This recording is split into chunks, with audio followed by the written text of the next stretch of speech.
बिस्मिल्लाहिर्रहमानिर्रहीम अस्सलाम वालेकुम। मैं हूं साद और ऑटो केयर के एक न्यू एपिसोड में आपको वेलकम करता हूं। आज आई है होंडा सिटी 70 2022 मॉडल। इसकी आपको एक तो रिव्यू साइड लुक देनी है, सारी ओवरऑल लुक देनी है। 360 पे लुक इसकी देख लें, ये लुक है इसकी। ज़्यादा चेंजिंग नहीं है, इंजन के अंदर चेंजिंग है। और इसकी असल चीज़ जो आज की वीडियो का मकसद है, सबसे पहले इसकी पेट्रोल की सेटिंग आपको दिखाता हूँ। कंपनी वाले सेटिंग क्या करके भेजते हैं, ये इसके देखने अभी तक इसको नंबर भी नहीं लगा हुआ और बिल्कुल अप्लाइड फॉर 0 मीटर बाइक है ये। और इसको अभी तक ट्यूनिंग भी नहीं करवाई है, सिर्फ 285 किलोमीटर चली हुई है। ये देखें आप, 285 किलोमीटर चली हुई है और किसी ने हाथ भी नहीं लगाया इसको, बिल्कुल ओरिजिनल सेटिंग पे है। तो आ जाते हैं पेट्रोल सेटिंग देखने के लिए कि होंडा वाले सेटिंग क्या करते हैं। ये इसका रेस का मिक्सर हो गया, ये इसका फ्यूल मिक्सर हो गया।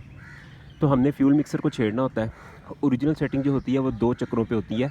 दो, जब ये स्क्रू फुल टाइट हो जाता है मिक्सर, इसके बाद 2 चक्कर इसको लूज़ किया जाता है 360 डिग्री के ऊपर रख के। तो अगर हाफ रखेंगे तो ये तकरीबन 4 चक्कर पे जाता है। ये मैं आपको करके सारा सेटिंग दिखा देता हूँ इसकी। सबसे पहले आपको ये चेक करवाता हूँ कि ये सेटिंग क्या है इसकी ओरिजिनल। ये आपने स्क्रू ले लेना है, ये इसको यहाँ पे डाला है इसके अंदर पेचकस को, स्क्रू ड्राइवर को, और ये आधा चक्कर हो गया। ठीक हो गया। ये देखें, मैं सब दोबारा से शुरू करता हूँ, अगेन शुरू करता हूँ। ये ग्रीन कलर का मार्क लगा हुआ है, आपको शायद नज़र आ रहा होगा। यहाँ पे भी ग्रीन मार्क है, यहाँ पे भी ये कंपनी ने ग्रीन मार्क्स लगाए होते हैं। ठीक है। अब इस पेज के ऊपर, इस स्क्रू के ऊपर, मिक्सर के ऊपर एक ये ग्रीन मार्क लगा हुआ है और एक ये नीचे कॉलर के ऊपर ग्रीन मार्क लगा हुआ है। जब ये मार्क घूम के आमने सामने आएंगे तो एक चक्कर कंप्लीट होगा। तो शुरू कर लेते हैं। ये मैं इसको घुमाना शुरू किया तो वो मार्क देखे अपनी जगह से हिल के ये ऊपर आ गया, और फिर इसको घुमाया तो ये वापस सामने आ गया। ये एक चक्कर इसका मैंने टाइट कर दिया, फिर इसको घुमाया आधा चक्कर, और ये एक चक्कर, और ये 2 चक्कर इसके टाइट हो गए। और मज़ीद थोड़ा सा यहाँ पे इसकी इससे ज़्यादा टाइट नहीं हो रहा, यहाँ पे फुल टाइट है।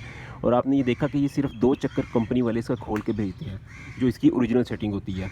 तो उसके बाद अब कस्टम सेटिंग के अंदर क्या होता है कि इसकी फ्यूल एवरेज मज़ीद इंक्रीज़ करने के लिए एक चक्कर और खोलना होता है, सिर्फ एक चक्कर। चाहे 125 हो, चाहे कोई ऑटो रिक्शा हो, चाहे कोई CT70 हो, चाहे यामा YB, चाहे सुजुकी GS 150, कोई भी बाइक हो। तो सबसे पहले मैं ये यहाँ से शुरू करूँगा। यहाँ पे ये फुल टाइट था, यहाँ से शुरू करूँगा। ये आधा चक्कर, ये देखा अब ये ग्रीन मार्क यहाँ पे आ गया पेज के ऊपर, और यहाँ पे ये मार्क लगा हुआ है। अब ये आधा चक्कर हो गया। अब जैसे ये मार्क सामने सामने आ गए, ये एक चक्कर पूरा हो गया, ये एक चक्कर हो गया, फिर आधा चक्कर, और ये एक चक्कर। ये लूज़ किया मैंने इसको, 2 चक्कर लूज़ कर दिए।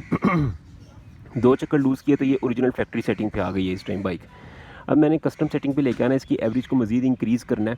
तो एक चक्कर आपने मज़ीद लूज़ करना है इसका, ये आधा चक्कर और ये एक चक्कर। ये 3 चक्कर इसके मैंने खोल दिए हैं पेज के। 2 चक्कर फैक्ट्री सेटिंग के होते हैं, एक चक्कर आपने मज़ीद खोला तो ये कस्टम सेटिंग पे आ गई। अगर इससे ज़्यादा खोलेंगे तो पेट्रोल ज़्यादा खाएगी, लेकिन ये जो सेटिंग है ये बहुत ज़बरदस्त सेटिंग है। इसके ऊपर फ्यूल एवरेज बहुत अच्छी बाइक आपको रिटर्न करेगी। तो ये बिल्कुल brand new applied for bike है। तो इसकी सेटिंग मैंने आपको दिखाई है। तो ये इसकी सेटिंग होती है। अब मैं इसको यहाँ पे 3 चक्कर पे रहने देता हूँ। यहाँ पे इसकी फ्यूल एवरेज बहुत अच्छी आती है। बाकी कार्बोरेटर भी सेम है, बाकी तकरीबन आलमोस्ट सारी बाइक सेम है, सिर्फ यहाँ पे चेंजिंग की गई है। इसका ये सिलेंडर जो है ये इसको सिल्वर में कर दिया गया है। इसके यहाँ पे फिन्स बना दिए गए हैं, और इसका जो पेंट है ये सिल्वर में कर दिया गया है यहाँ पे। बाकी अभी ये न्यू बाइक है और मुझे हैरानगी हो रही है कि इसके अंदर अभी से लीकेज आना शुरू हो गई है।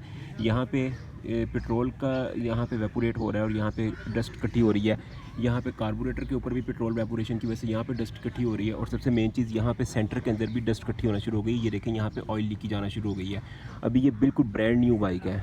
तो मतलब इसका हल ये होता है कि इसको थोड़ा सा इन नट्स को टाइट करेंगे तो इसकी एवरेज सेटिंग इसकी बैठ जाएगी, ये टाइट हो जाएगा। लेकिन फ़िलहाल अभी नहीं छेड़ना, क्योंकि इन नटों के ऊपर टूल्स के निशान पड़ जाते हैं। इस वजह से फ़िलहाल इसको ऐसे ही चलाना है। ये देखें, यहाँ पे कितना ऑयल आना शुरू हो गया। अभी जस्ट 300 किलोमीटर भी पूरी नहीं हुई है बाइक। तो इसको थोड़ा सा टाइट कर देंगे तो ये ठीक हो जाएगी। बाकी नीचे अगर देखें तो यहाँ पे भी ऑयल आ रहा है। ये देखें, यहाँ पे ऑयल इकट्ठा होना शुरू हो गया। यहाँ पे इस वजह से आ रहा है कि ये चेन को ऑयल लगाया, तो चेन का ऑयल यहाँ से आके थोड़ा थोड़ा सेम रहती है इसकी। तो ये भी चेन का ऑयल है, यहाँ पे भी ऑयल आ रहा है। ये डस्ट इकट्ठी होना शुरू हो गई, ये भी ऑयल है, लेकिन ये चेन का ऑयल है। अभी हमने किसी चीज़ को नहीं छेड़ना, जैसे इसको 2-3 दफ़ा वॉश करवाएंगे थोड़ा थोड़ा चलाने के बाद, तो फिर ये ऑयल खुद ब खुद अगर रुक गया तो ठीक है, क्योंकि जब ये मोटरसाइकिल गर्म होती है तो इसके जैन गर्म होकर अपना आप ग्रिप करते हैं। तो अगर ग्रिप कर गए तो ठीक है, वरना फिर इनको थोड़ा थोड़ा बोल्ट्स को, नट्स को टाइट करना पड़ेगा। बाकी ओवरऑल देख लेते हैं। चेन कवर अच्छी क्वालिटी का मटेरियल है सारा, सिर्फ ये इंजन में थोड़ा सा क्वालिटी चेंजिंग की है इन्होंने चीज़ों की। बाकी भी इसके मडगार्डों में कंपाउंड तक नहीं हुआ, ये ओरिजिनल है। यहाँ पे ब्लैक कलर का पेंट लगा लिया जाए इसके अंदर वाली साइड पे, या कंपाउंड करवा लिया जाए तो इसकी लाइफ अच्छी हो जाती है, ये भी होनी है। और भी इसके छोटे मोटे जो जब आप नई बाइक लेते हैं तो वो चीज़ें चलती हैं। इस साइड से भी देख लें।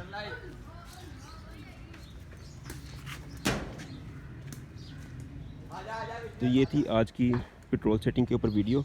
अब ये बाइक बहुत अच्छी माइलेज रिटर्न करेगी। और यहाँ पे अगर आते हैं इस साइड पे, तो इस साइड पे भी अगेन थोड़ा थोड़ा ऑयल मुझे नज़र आ रहा है। यहाँ पे ये मिट्टी इकट्ठी होना शुरू हो गई है, तो इसका मतलब है यहाँ पे से लीकेज आ रही है। तो इसको अभी फ़िलहाल ऐसे ही चलाएंगे, कुछ नहीं करेंगे, धुलवाएंगे बाइक को, ये मिट्टी वगैरह ख़त्म हो जाएगी। फिर उसके बाद अगेन देखेंगे कि दोबारा आती है मिट्टी के नहीं। इसी तरह यहाँ नीचे भी ये ऑयल इकट्ठा होना शुरू हो गया है। यहाँ पे वैसे ऐसे लीकेज तो कोई नहीं होती है, लेकिन ये डस्ट वगैरह कहीं और से कोई ऑयल लगा तो इसकी डस्ट यहाँ पे आ रही है, तो इसको एक बार धुलवा के फिर पता चलेगा। और यहाँ पे ग्रीसिंग वगैरह की होती है, इसकी कोई इशू नहीं है, यहाँ पे डस्ट आनी ही होती है। और यहाँ पे भी डस्ट इकट्ठी होनी होती है, क्लच की केबल को ऑयल लगा होता है जिसकी वजह से यहाँ पे डस्ट होती है। और यहाँ पे डस्ट नहीं आनी चाहिए, क्योंकि इसकी किक सील बहुत जल्दी लीक होती है इन मॉडल्स की। जो 2017-18 या ये वाला मॉडल है, मैं इसमें भी देख रहा हूँ यहाँ पे ऑयल इकट्ठा हो रहा है यहाँ पे। तो इसको अभी छेड़ेंगे नहीं, जस्ट इसको थोड़ा सा वॉश करेंगे, फिर देखेंगे दोबारा इकट्ठा होता है कि नहीं। कोई 1000-2000 किलोमीटर चलाने के बाद अगर फिर भी ये चीज़ ऐसे ही रही तो फिर इसकी ये सील नहीं डालनी पड़ेगी, इसका ये छल्ला नया डालना पड़ेगा। इसके ऊपर देखें ऑयल आ रहा है यहाँ पे, ये ऑयल गेज के ऊपर। और इसी तरह यहाँ पे जो दरमियान में से इसका जैन लीक हो गया हुआ है, ये हेड और सिलेंडर के दरमियान जो जैन होता है, ये जो लीक हो गया हुआ है, इसकी लीकेज इन नटों को टाइट करने से ख़त्म हो जाएगी। बाकी अब ये सारी कॉपर की वाटशल्स आ गई हैं, 2, 3, 4, पहले 3 वाटशल्स कॉपर की होती थी, 1 सिल्वर की होती थी। अब ये सारी कॉपर की वाटशल्स कर दी हैं। अब ये होंडा के मार्क तक इसके ऊपर लगे हुए हैं सारे ब्लू कलर के, ये भी ओरिजिनल है, किसी चीज़ को नहीं छेड़ा। यहाँ पे इन्होंने लॉक ख़त्म करके यहाँ पे एक स्क्रू दे दिया हुआ है। अब चाबी से नहीं खुलेगा, ये पेचकस से खुलेगा टापा। तो ये देखें ऐसे करके 4 मुंह वाला पेचकस यहाँ पे लगेगा, उससे ये टापा खुलेगा।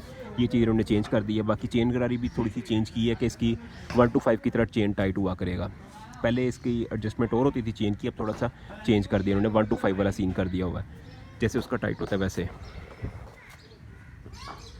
तो ये थी आज की वीडियो। तो इंशाल्लाह नेक्स्ट वीडियो में आपसे मुलाकात होगी, तब तक के लिए अल्लाह हाफिज़।